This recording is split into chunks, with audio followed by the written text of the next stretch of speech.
Reminder that locker room is open. We'll have the guys talk about it here. Start with Alvin. Alvin, you've often talked about like knowing how it's supposed to feel around here. Like these last 2 weeks, like does it feel as good as it kind of ever has? Just as far as execution and ability to run the offense. Yeah, man. I mean, you see, when we're clicking like that, I mean, it's usually it's been a lot of complimentary football around here. Guys playing big time football, offensively, defensively, special teams wise. Just speaking for the offense, when you're able to go out there and execute, limit the self-inflicted wounds, have explosive plays. Like, man, it's like the sky's the limit. So it feels good right now. Obviously, I know y'all know me. I'm not too into the hype. So it's a win, but we gotta keep moving. Alvin, you know this city of New Orleans well. Mm-hmm. After what the city went through this week with the hurricane and all of that, do you get a feel for what this win means and will mean for the people in New Orleans this week? Oh yeah, man. I think it's tough anytime you hear the word storm in New Orleans, right? So I mean that's just that word. I think just sends kind of a shock throughout the city. Anticipating and then going through it. So I know a lot of people kind of lost some stuff this week. Definitely feeling for them and prayers for them. But on the flip side, I know a lot of people that went through that storm and said they were still on the way to Dallas, So the support from the city is amazing. Like these people, they put their blood, sweat, and tears into this as much as we do. So it's definitely refreshing and just it's real dope to see who that nation's still in support out here, no matter what's going on, back at home. So definitely shout out to them. Can you break down what happened on the big screen for the touchdown? You kind of break down what happened on that play. Man, Clint called it right on time. O-line did their job, and I think we just had a great play. I mean, all the way around. It felt like a practice rep. It was just a great play call. The receivers did their thing. The O-line did what they were supposed to do. It was easy for me. I ain't even have to run really. So. Do you feel like you got more space just in this offense, to make stuff happen? Yeah, I think I definitely think so. I think we do a good job of designing plays. I think there's not too much new under the sun. Football is football. A lot of these plays, the terminology is just different, right? But the way you coach it and the way you install it and the belief that you instill in your players as coaches, as Clint, JB, Foster, these guys coaching us, the way that they put this in and describe it to us and kind of we just make it come to life. I mean, but the way that they install it, I think that, everybody's kind of all aboard. I mean, Tyron said something in our captain's meeting, in our captain's dinner. He said, just jump off the plane. So I think we just jumping off the plane with belief that, when they call something, when Clint calls something, that, if we do our jobs, we do what they tell us to do, that it's gonna work out. Alvin, you said something last week about it felt good to see that success for Derek Carr because you guys see how hard he works. Yeah. What do you think people don't appreciate about how passionate he is about making this work? Yeah, I'm always honest. I think he got a lot, maybe more than he deserved of last year. I would be lying if I stood up here and told y'all that it didn't hurt him. I'm sure it hurt him, you know what I'm saying? Because I see what type of work he puts in, and I see the type of player that he is and the player that he wants to be and the type of teammate he is and the type of man he is. So, for him to come out and perform, it almost feels better for me seeing that than, me getting the success because I know how hard he works. And I know, the city's been hard on him.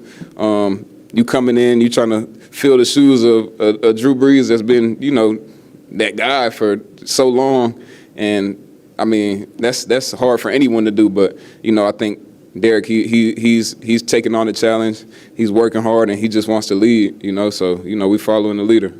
When you see in the film room him taking a hit on a 60-yard TD pass now 2 weeks in a row, when you review the film tomorrow, what does that do for you? I mean that's kind of the epitome of what we talking about, right? He's a guy. He's gonna deliver.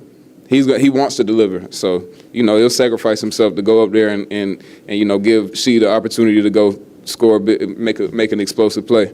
That's just who he is. I mean, I give him his flowers, you know, every day, but. You know, I don't want to sit up here and make it seem like he a charity case. Like, man, he a great quarterback, you know. So I'm happy that he's getting the opportunity to showcase that. Did you get to see his dance? Oh yeah. He came over and told me. He came over and told me. So I'm sure I need somebody to slow that down somewhere, and so we can have a clip of that. Alvin, it's not supposed to be this easy. I mean, you all scored on your the first team offense, the first 15 series this season. Mm-hmm. Does it feel that good, you know, when you're out there that you all can run and pass and, like you said, complement each other so well? Yeah, I'm telling you, I think it's just the belief that we have right now, not only in ourselves, but you know, with Clinton and like I said, JB and Foster and Clancy and these guys installing this. You know, like they're putting us in position, and we're just going and just bringing it to life. We just set hut and we're going. So I think we got great ball plays, and we got great players, and when you got those two, man, I think the sky's the limit. Alvin, back at the start of training camp, you're pretty adamant that you weren't like an aging running back. You still felt like you had a lot in the tank. So to show that through 2 weeks, I mean, how does that feel to show that you're still a guy? It's no surprise to me, you know. I think,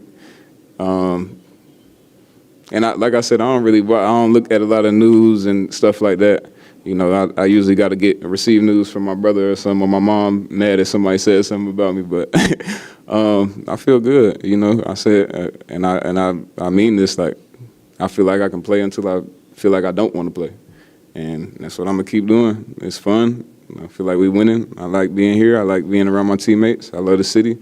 We just keep going. I'm 29. I guess I'm old in football years, but I don't feel old. Look, I know you don't pay attention to the news, but like a lot of people were talking about like Saints offensive line versus Cowboys front, like how are they going to hold up? Oh. I mean, like, what'd you think of their performance today? I mean, the Cowboys is a good team, right? They got a good defense. But the whole week, and I say this every week, I don't care who we playing. It's faceless. It's a faceless opponent.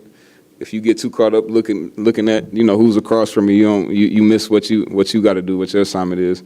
You miss out on the work that you got to put in. So, you know, we just sit and we enjoy our process. And the O-line, I think they took it as a challenge because, like I said, it's a good team we're playing against, whatever team it is. But you know, they took it upon themselves to come out and execute, and we were able to have the success we had because they executed. You know, none of it. And I think a lot of people, you know, they see me scoring touchdowns, she scoring touchdowns, and guys moving. None of it happens without those guys up front. So kudos to them. I mean, they balled their ass off. Today you had like 3rd and 4 passing downs, and you're running it. What was your confidence, and you're converting it? What was your confidence getting to the edge on those plays? Oh, man, I went to Clint. I think it's just, like I said, Clint just believing in guys, you know, and then especially, you know, I told him, I went and thanked him on the sideline. Like, I told him, appreciate you, like, stick it with me. He like, yeah, let's go score some more. So I think it's just, you know, an overall belief of, like, shoot, when we call a play, it's because it's gonna be a positive play. And whatever, it's gonna get more than it's designed for, but the design is already amazing. So we're just having fun.